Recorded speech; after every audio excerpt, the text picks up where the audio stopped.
Okay, I think we'll go ahead and begin. Let me welcome all of you to our first fully virtual Global Education Colloquium.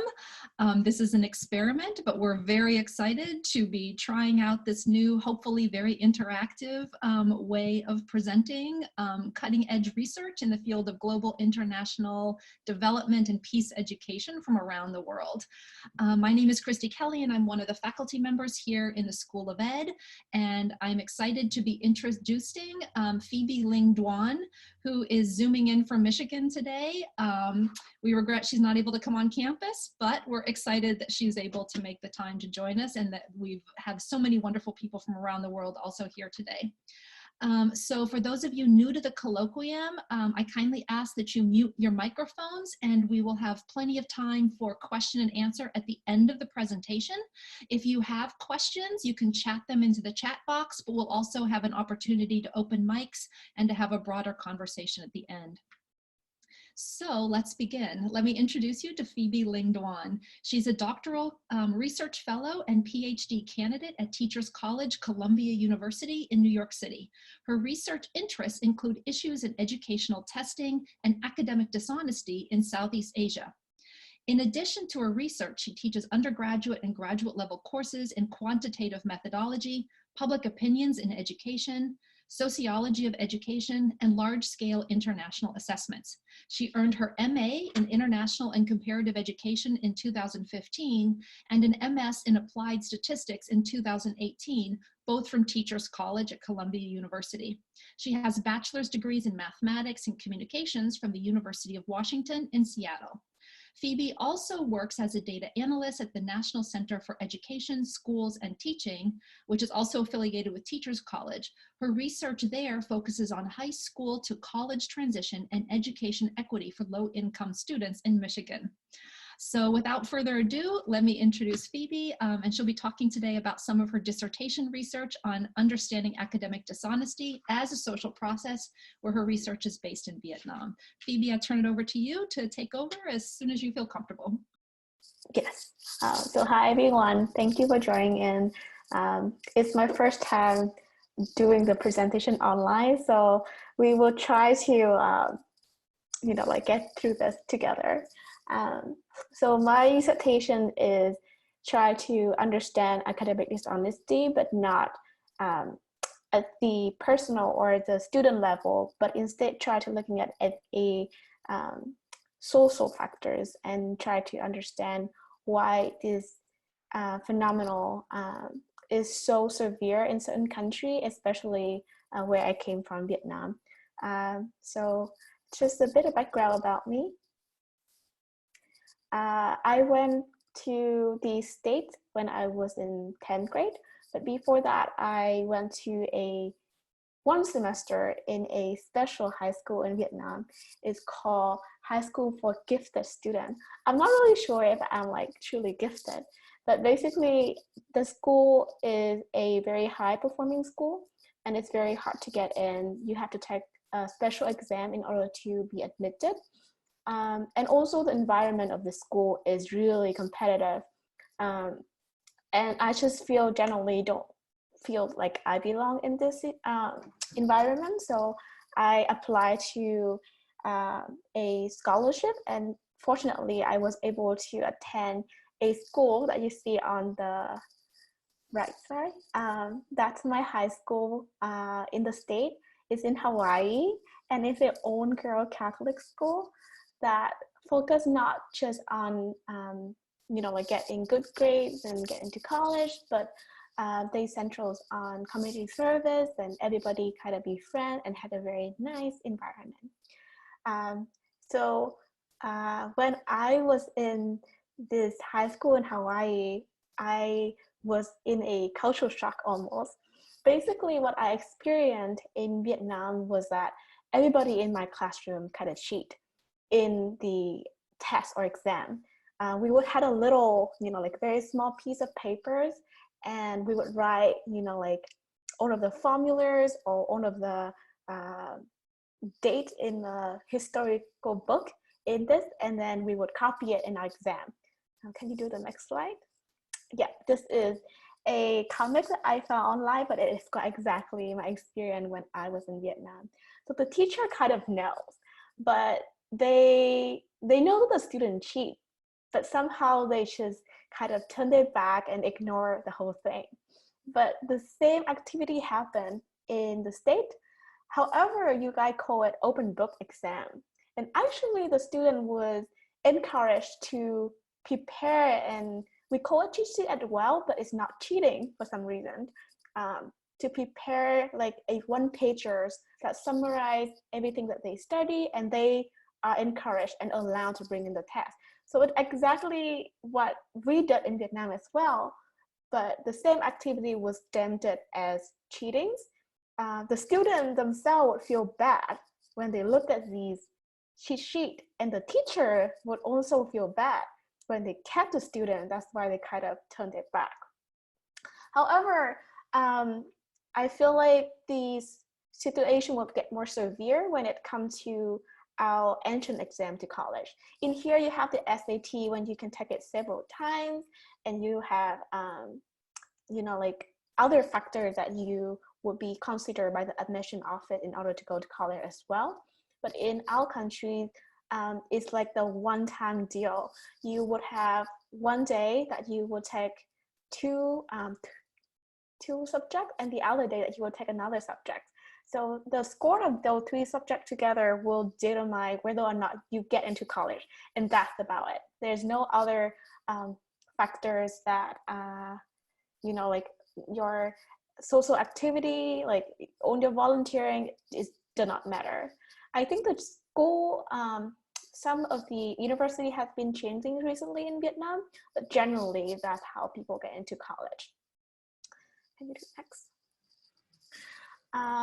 And so this cheating behavior become more severe and catch more attention in the media in this high stakes testing when students from high school go to college. Just totally coincident, when I was gathering data for my own dissertation, there's this huge scandal that in Vietnam that focus on cheating, because apparently one province in Vietnam, they have a lot of students who obtain high score in the exam. And then normally if the test is easy, the distributions is kind of the same. Every province would have some good student. But because this year, 2018, the test was so hard that no student from the capital has the perfect score. And, you know, like generally in all different provinces in Vietnam, people would have very few students who do well. And then this province in the northern of Vietnam, suddenly there's many students that obtain good grade, and they was able to track and go back and realize that there are several highly affiliated administrator will cheat their children and buy the grade for their kids.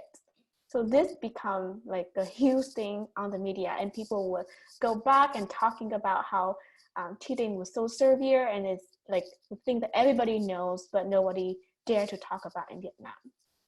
Another thing I want to talk about is the fact that, can you go back to the slide? Is the fact that the definition of cheating is so different from what you would get used to in the state. For example, plagiarism is such a big, huge thing here when it came to the state.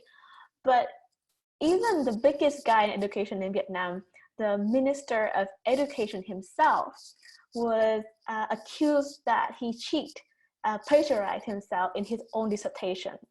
What happened is that he was submitting a same manuscript to two different publications, and I think fortunately he would get accepted, and the content of the two articles are almost identical. But on top of that, many of his words are direct translation from a Russian article published several years ago. However, he was able to get away with it. What's funny about my country is that the fact that the media is highly controlled by the government. There was one day that a lot of newspaper in Vietnam was putting pictures and you know, like talking about how the biggest guy in education also cheat his way in to be you know, like finish his doctorate. But after one day, all of the article disappeared, and I was able to only track one article from BBC, and the picture was the one that you can see on your top right of your screen. So yes, that's just a bit of background about the current situations of how academic dishonesty is in my country. So I want to understand this phenomenon, and I went to Vietnam back in December, fall 2018. Oh, I cannot believe it was that long. To do my own dissertation, gather my own data. So this is a picture of Vietnam. Ideally, I would like to point you to a different provinces that I went to, but because there's no pointer, you can look at where I went to with different blue star. So basically there are 6 different provinces. One is the capital, Hanoi, where I came from, and then 5 other provinces, both rural and suburban. They all located in northern Vietnam. You go next slide. Overall, I was able to have more than 1,000 students participated in my survey. Given that students in Vietnam are very obligate, they listen really well to the authorities, I was able to have a very high response rate of 92%.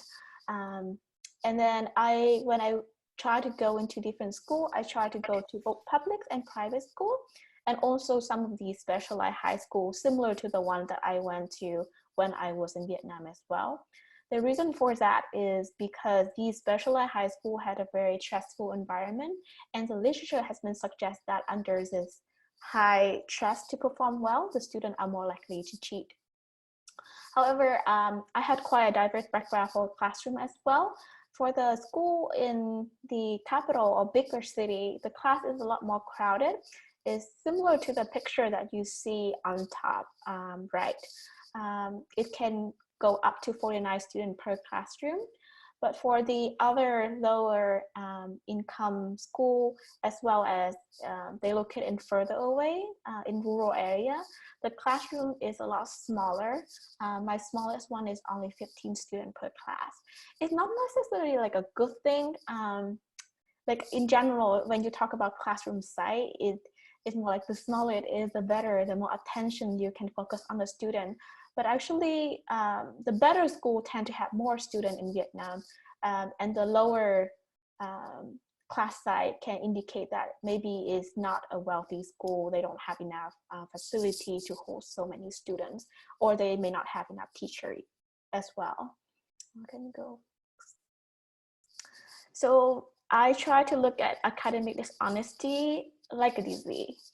So I started to trying to understand how do students in Vietnam defining it. So what it is, what were you talking about? How is academic dishonesty is defined in the context of Vietnam by the student of Vietnam. And then second of all, I try to look at what kind of factors, both personal and contextual, can influence the student decision to engage in academic dishonesty behavior. And generally what the personal and contextual factor can affect their perception toward cheating as well. And then last but not least, I use social network analysis to analyze how cheating spread among students. In another word, saying that why being friends with someone make you more or less likely to cheat. So similar to the context of getting a disease, how being close to someone, both in distance where you sit in the classroom, as well as how being close with them in a friendship, you are really close with someone, make you more likely to cheat in the exam with them or not. Can you do next? So for my dissertation, these 3 different research questions are broken into 3 different studies.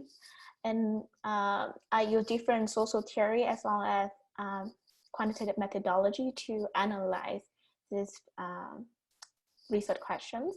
However, for today, given this little amount of time, I want to focus on my first study, which is how Vietnamese students actually define academic dishonesty. And for that one, I use majority of it is social trend theory and the social construction of reality as my main sociological framework. And then I use latent class analysis as well as multinomial logistic regression to analyze the data. So generally, it was really hard to find a literature that talk about how not just Vietnam, but students define cheating.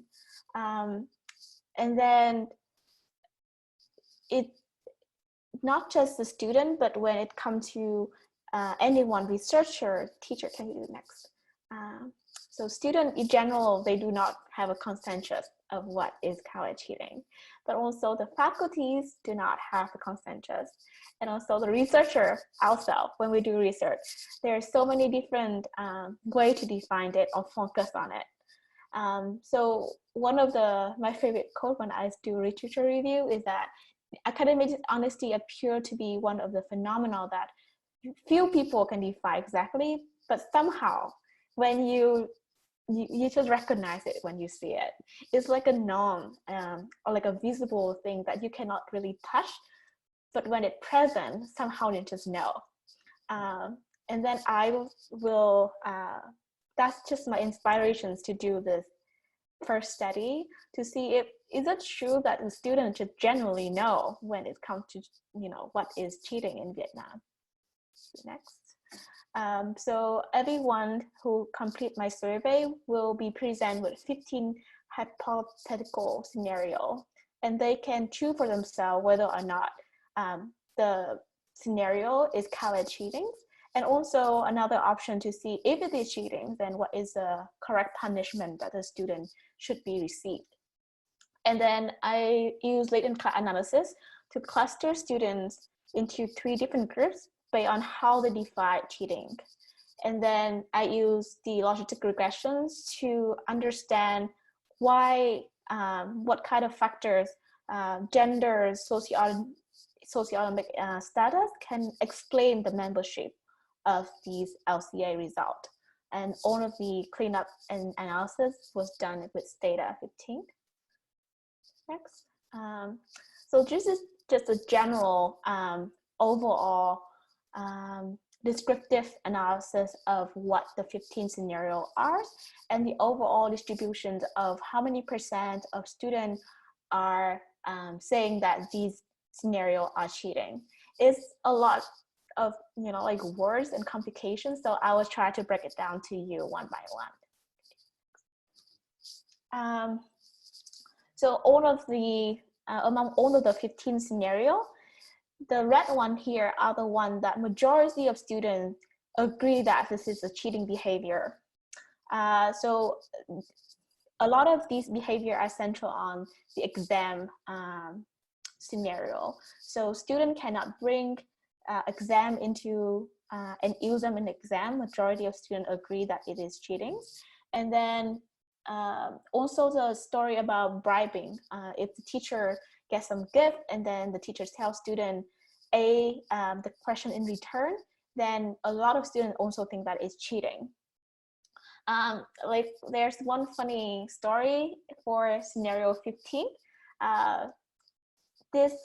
All of these 15 scenario was done with the combinations of what the literature had been saying and also the pilot study that I was doing back in 2016 with interview of teacher and student. And there's a lot of students and also some teachers suggest to put item 15 into my study as well. But when I do my dissertations, a lot of schools refuse to put this item in the survey.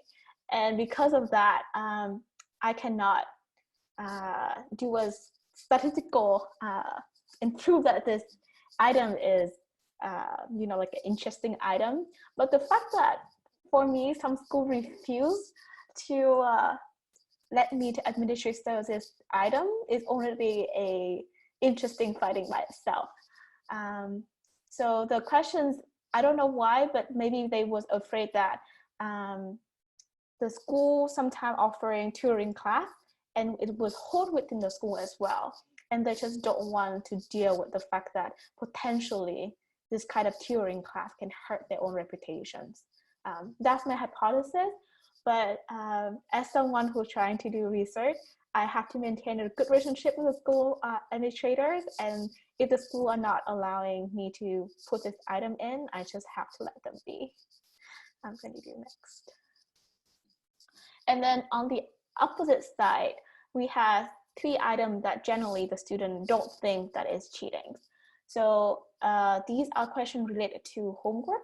So if the student collaborate with someone doing their homework, then a lot of them don't think that is cheating.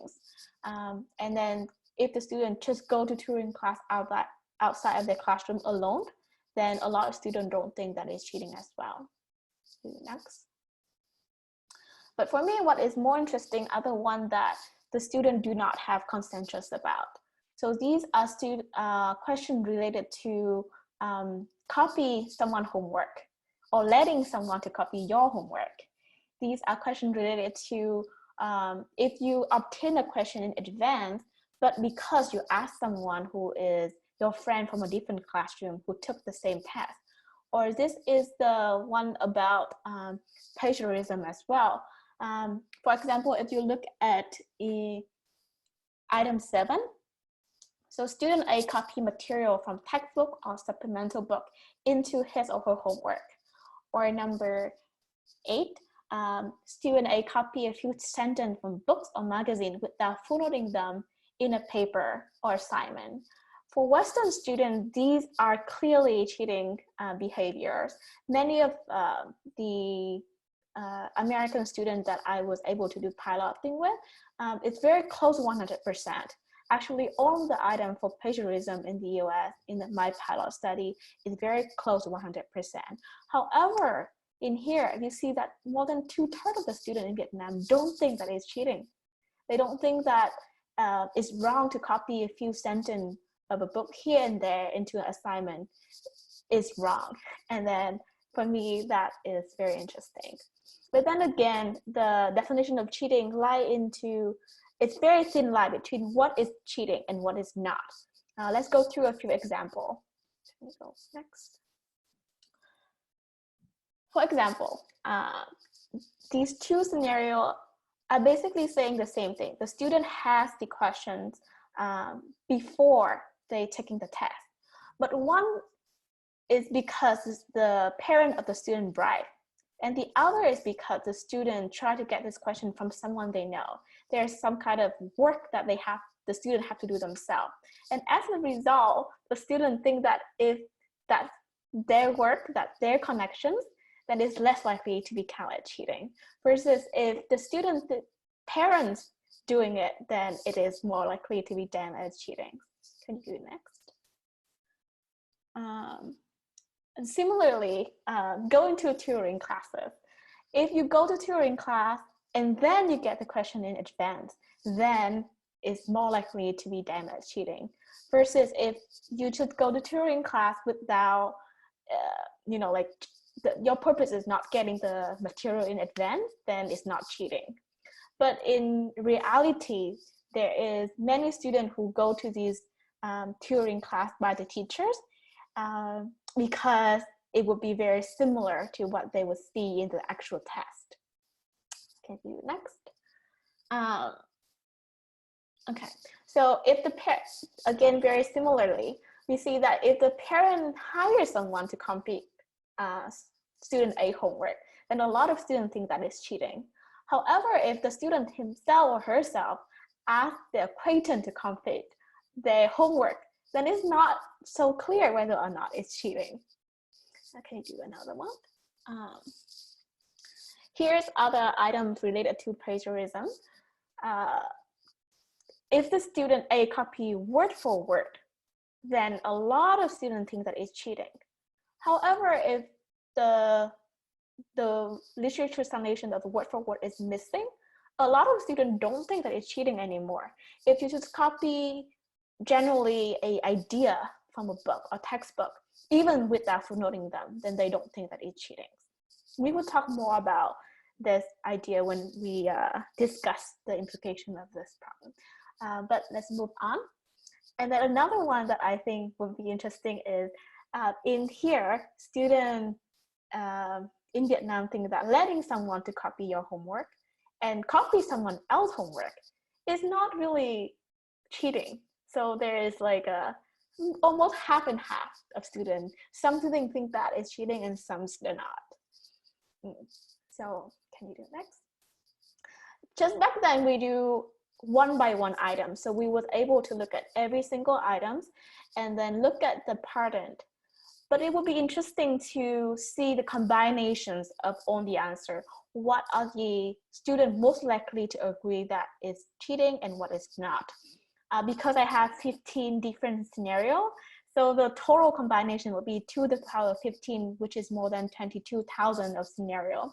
However, I only choose the top 10 to put in this table, but still you can see that the most common 6.6% of students think that everything is cheating except for, sorry, I cannot really read with small screen, except for scenario 3 and 4, which is related to talking to classmates, and then went to tutoring class.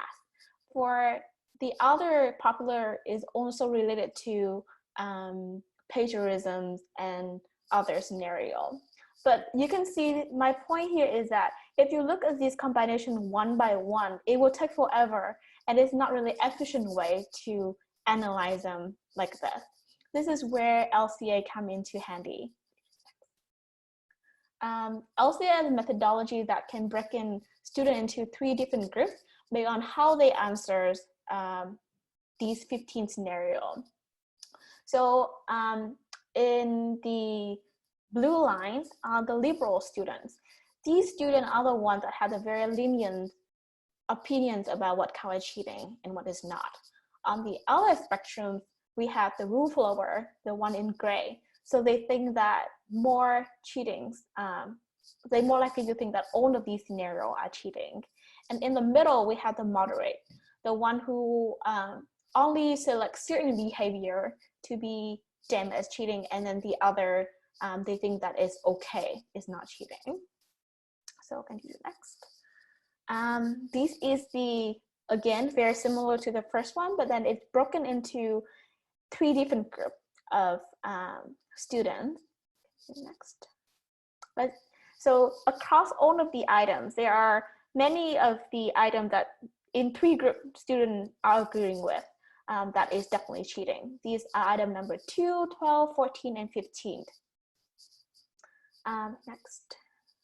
However, we start to see more differentiation between the 3 groups when we look at items like 5, 6, 13, and 14. For example, the student in the liberal group, many of them do not think that copying somebody else's homework or letting someone to copy your own homework is cheating. And the other 2 strongly believe that it is cheating. Similarly, for item number 13, you can see that the percentage of students who think that is cheating is a lot more higher for group 2 and 3, the moderate and the rule followers. Next. And then we see more differentiations for group 3 other than the first 2 groups when it comes to questions related to plagiarism. Again, with the liberal group, we see that the student has a very lenient opinion when it comes to plagiarism as well. However, in the moderate group, they are more likely to think that this is not cheating as compared to the rule followers. Why this is important is because with the LCA result, I can make it into a dependent variable. And so in order to do that, we can explain how these student characteristic, and the school that the student go to can explain why they belong to certain groups. Next. So here is an example. Here we look at the two items for socioeconomic background. We can see that student who has less book at home and has less resort at home are more likely to be in the liberal group, versus those that have many resort at home, they are more likely to belong into the second and third group. It means that students who had more resort, the richer, the more wealthy student, they're more likely to follow the rules. They're more likely to have a trickier opinion of what is cheating, what is not. This is very sociological because generally the wealthier, the richer has a very similar idea with the institution that they went to. And my study showed just that. Next. Another interesting thing about Vietnam is that for every classroom, the student will stay for the whole 3 years in their high school in the same classroom. There's some transfer, but it's very few. And then for every classes like that, there is few students that was selected to have a leadership role. So imagine it's similar to what you would call class president here in the state, but instead it clustered into classroom. And these students are selected because of high performing grades, as well as, like they are the one who very close to the teacher, have a very good relationship with the teachers. They are the, well-behaved student in the classroom. And these students who have leadership role, they are very close with the teacher, and even sometimes the school administrator as well, like the school principal and whatnot.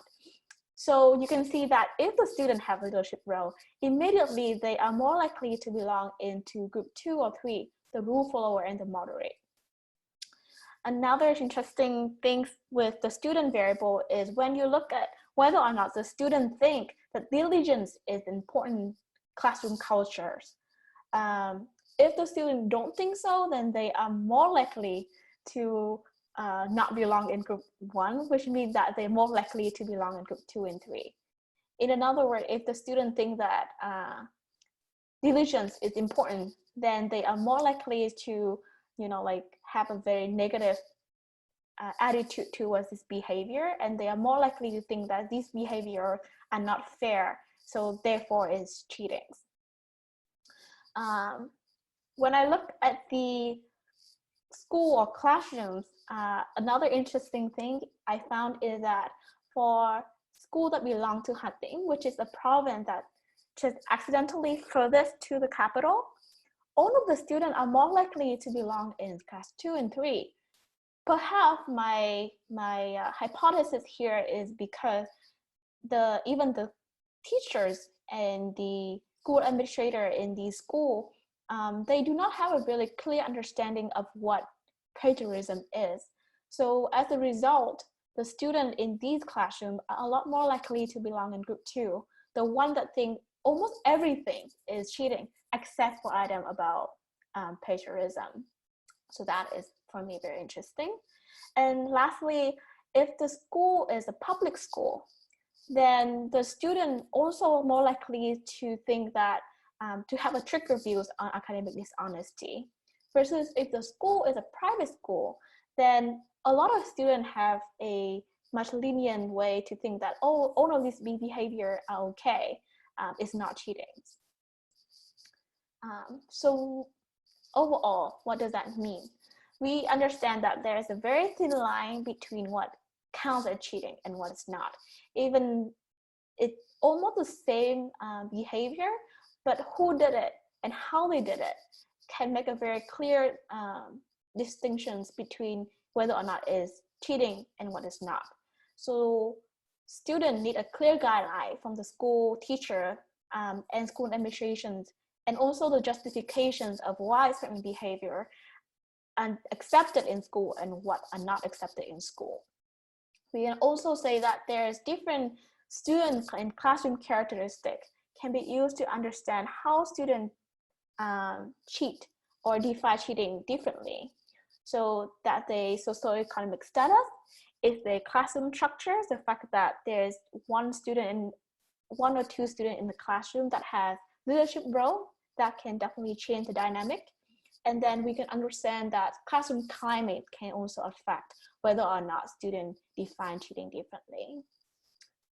So with that, I think let's come back to one of the quotes that I put in my literature review before. Can you do next? For this quote, I would say that maybe that's not always the case, because when the student see a cheating behavior in their class, sometimes in certain situations, in certain class, they think that it's cheating. But for many others, maybe it's not. So for that, I think I'll conclude my study once, and I will open up the room for questions. Thank you, Phoebe. That was really engaging, a wonderful set of data you've got there and some interesting analysis. We have about 20 minutes or so for question and answer.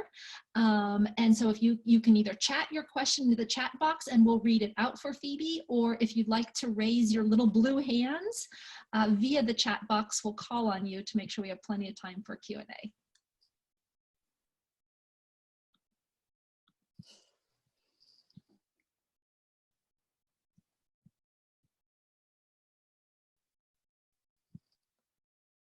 If you're savvy enough with your mute buttons, you can unmute yourself and ask directly as well.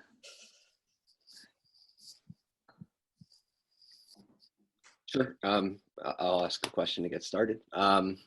Phoebe, thank you very much for that. So I was wondering what you think the implications of this study would be for students in higher education in the United States coming as international students? Sure. I think the implications in the internationalizations of higher ed is, there's a lot. And actually, I want to share like an anecdotal story. When I first came to the state, I was trying to be a computer science major. And so I put this huge amount of time finishing an assignment. And a classmate of mine who I think has been very close to me, he just asked me whether or not I want to share my homework with him.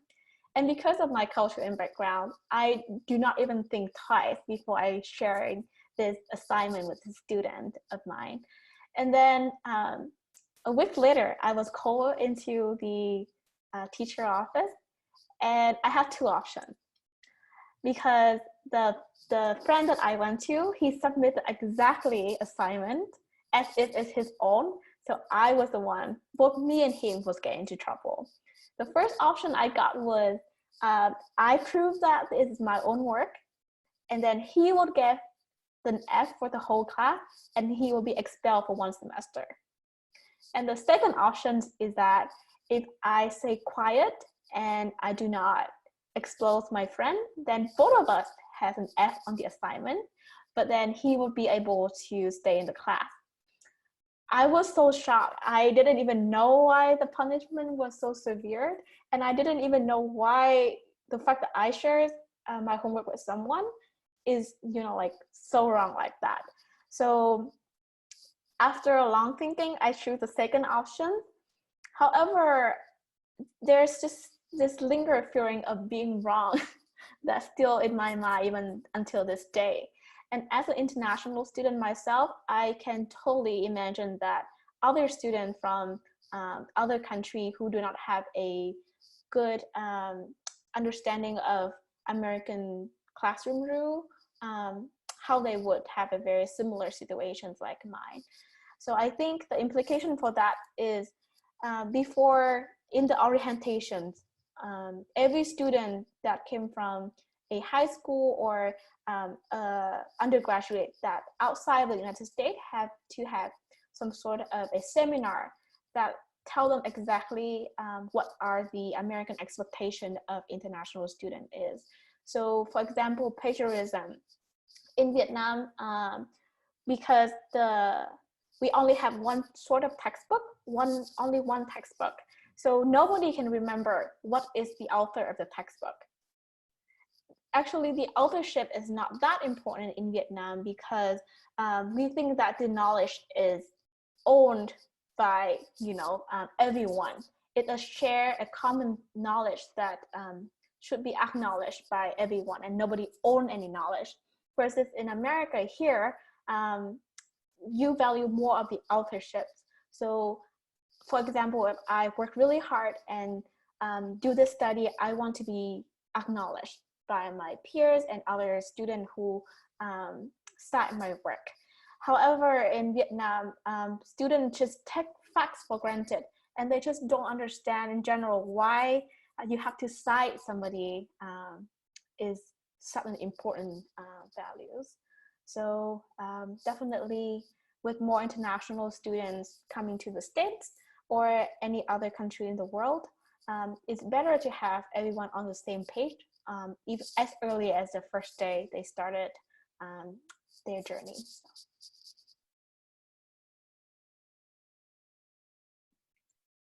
Thank you. Do we have other questions? You can either chat your question in the box or open up your microphone and ask directly. I do see one in the chat box. And the question is, have you seen that many of students coming from here usually get the scholarship or acceptance from the university? So do you think there's something related to scholarships with this? I don't think I will be able to make any causal inferences in this question, but I do not, and then I think the question is, you can correct me if I do not understand the question correctly, but you are saying that whether or not the fact that in my study, I found a lot of students that think academic dishonesty very differently has some sort of effect to the fact that they got the scholarship to the States. Is that what I'm not sure if the person can open up. I really do not have a clear answer for you. For me, this is not, the first study doesn't even talk about the fact that they cheat or not. The first study for me is just how students define cheating. How are they think that certain behavior is cheating and not. So I really do not have a clear answer for you.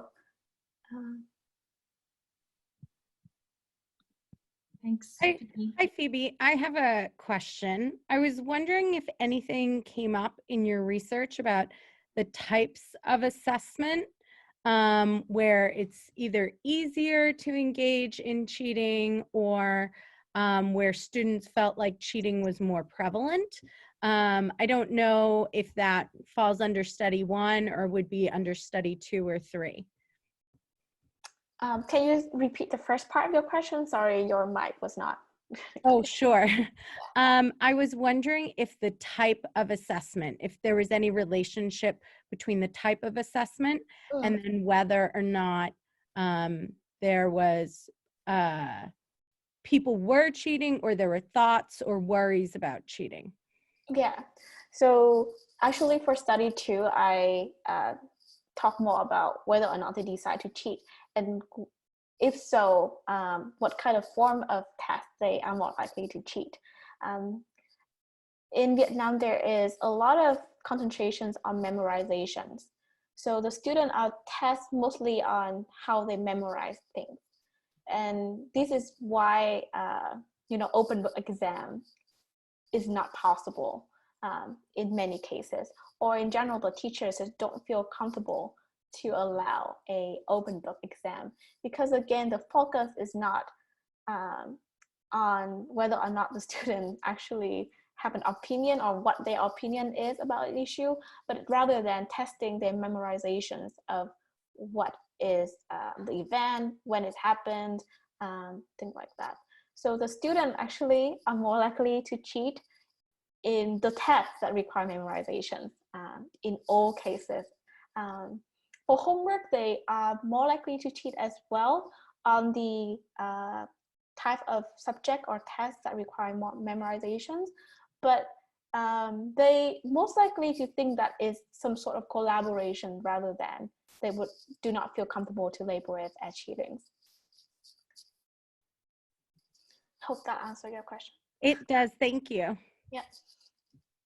Phoebe, I have a follow-up question to that, actually. And I wonder, this may not be directly speaking to what your research has been about, but the context in which societies that have high stakes testing and where testing matters more than other sorts of forms of knowledge acquisition or ability to demonstrate knowledge or expertise, where testing is that oftentimes that kind of unequalizer factor. How does that affect in terms of the students or the network analysis that you're able to do? Do you anticipate that with the higher stakes testing comes higher stakes cheating, or vice versa? Definitely, I think that the higher stakes test, well, it depends. I think for the students that I was interviewing, they said that they feel comfortable to cheat only when the cheating or where they sit in the school, like physically where they sit in the school, so they kind of know who are a proctor who looking at them. But they would feel less comfortable to cheat in national exam, where they do not know everybody surrounded by them and they do not know who is the proctors. So national exam is very high stakes, but the students are more hesitant to cheat in them. However, within the school year, they are more likely to cheat on the high stakes. For example, the final exam, or the final test. But it's not because only that it's high stakes, but because it's also with the student and with the teacher that they familiar with. Did that answer your questions, Christy? Yeah, so they see it as more cooperation, as a joint community knowledge Yeah. production as opposed to individualized knowledge. Exactly. Production. Yeah. Thank you.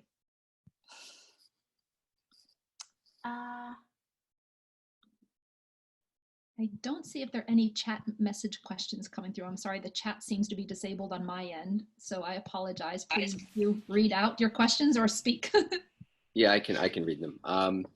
So going back to the scholarship question, there are some study abroad centers in Vietnam that help students with their profiles, essays, going abroad. So do you think that is considered a kind of cheating?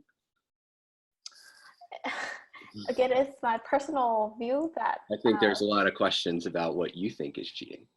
Oh, I see. I try my best not to have an opinion of what kind of cheating. And the fact that I let the student themselves define what is cheating, and then follow-up study is also based on how they define cheating, it can tell something about me. Like I have an opinion, but as a researcher, I try my best not to have an opinion about the student or the participant that I engage with. So go back to the scholarship questions. I think that it's definitely unfair to those that work hard and like not fitting the stat into getting the scholarship. But I also think that in general, life is very unfair, and you cannot control all of the unfair situations around you. What you have to do is, I think, for me, is also trying your best, and then your own, ability will show and shine somehow. Because when you cheat, it's also become part of your ethic as well. Like you cheat once, you cheat twice, and just somehow it become you. It become the characteristic of you. And if the student cheat when they're in high school and they continue to doing so later on in life, then there would be some sort of consequences later on for them. So yeah.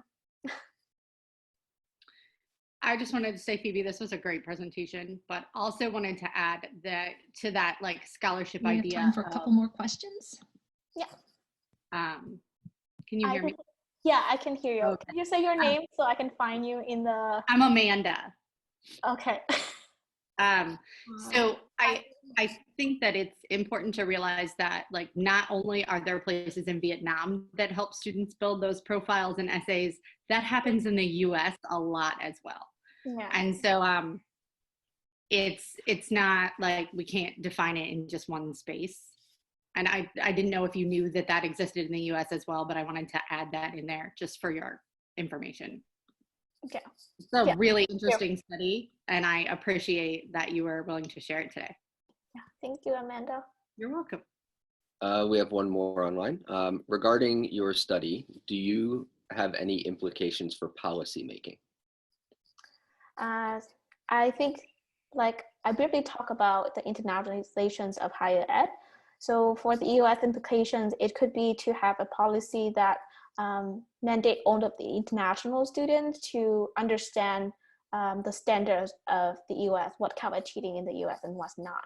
And also the fact that these students come in without expectations, so they should be have some sort of bar test or something to make sure that they truly understand what they're getting into before they started college or graduate study in the state.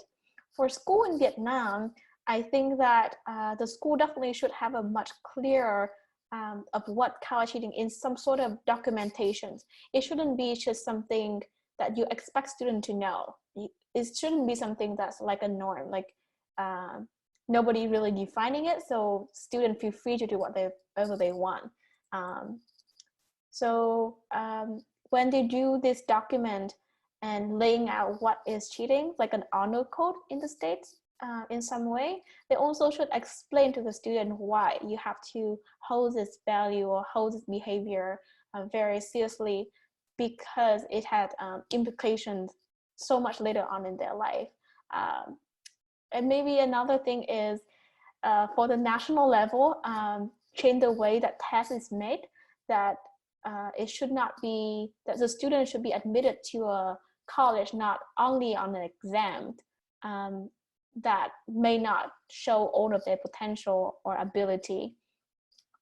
So yeah, that's just my thought. I don't know who asking this question, but yes, thank you. Phoebe, do you see, this is Mitch Marcello, by the way. Okay. Thank you for your presentation. Do you see any sort of cultural shift? You mentioned a number of times that that open book is permissible and acceptable in the States, but not so much in Vietnam. Is there any sort of culture shift that's moving towards more of that participatory culture, or is that a conversation that's happening in Vietnam? I'd just be interested to hear. Oh yes. So the fact that there is a lot more closed exam in Vietnam is because it's easier to administer and grade. So imagine that if you have an open book exam, it means that all of the memorizations questions are now gone because students can just look at this in their book. So the test designing for an open exam is a lot more complicated than a closed book exam. Also along with grading and others. And the teacher in Vietnam are generally not trained to do an open book exam. Not because they do not know how, but it's because even when they want to do an open book exam, it's not how the student going to be tested later on when they have a really high success in like in the national level.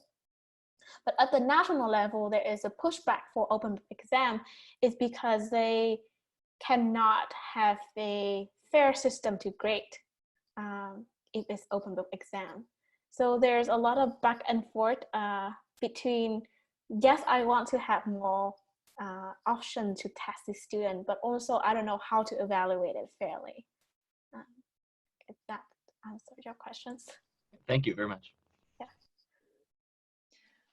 Sounds like a lot of areas for future research. In addition, I think we've talked about what happens now that Vietnam has been basically, as a result of COVID-19, basically at stay-at-home orders since middle of January. So schools have been online all spring in a way that we're still just kind of wrapping our heads around in the US. And so I wanted to ask you a question about that.